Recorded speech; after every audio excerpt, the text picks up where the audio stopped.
war between Iran and Israel is getting more intense, and now the whole world is watching what the United States will do next.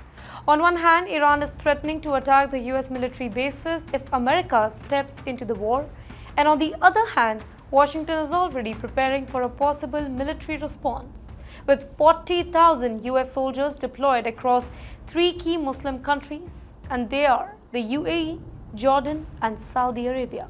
These are the countries that are traditionally seen as rivals of Iran, and now they could become a central part to what might be a bigger war in the West Asia. Though the United States hasn't officially entered the Iran-Israel war yet, but behind the scenes, preparations are speeding up. Well, the reports from The Guardian suggest that US President Donald Trump has already approved the base military plans targeting Iran. And now, the Pentagon is reportedly exploring how and when to strike if things spiral out of control. Now, amid this rising tension, America's military has gone on high alert in the Gulf region.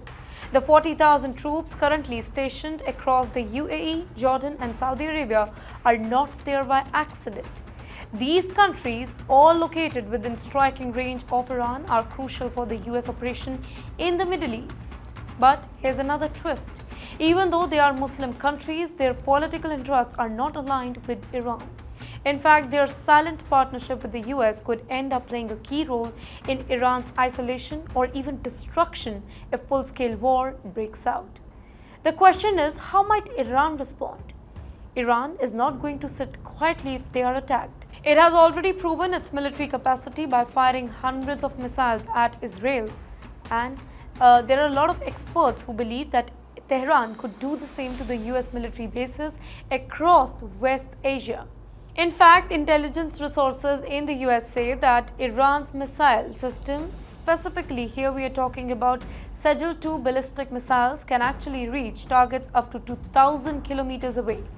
That puts almost all the major American military bases in the region within Iran's reach, including those in Iraq, Syria, the UAE, Jordan, and Saudi Arabia. If the war escalates, experts believe that US bases in Iraq and Syria will be Iran's first targets. After that, Iran could expand its attack to American troops and facilities in the Gulf region, specifically in those three Arab nations now under global focus. But wait, what about naval warfare? It's not just land targets at risk. The US Navy has already deployed two powerful aircraft carriers in the particular region, and a third one is on the way.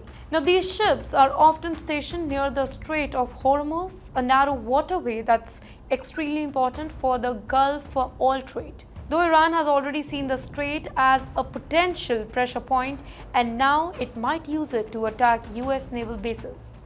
So, can the US stop Iranian missiles?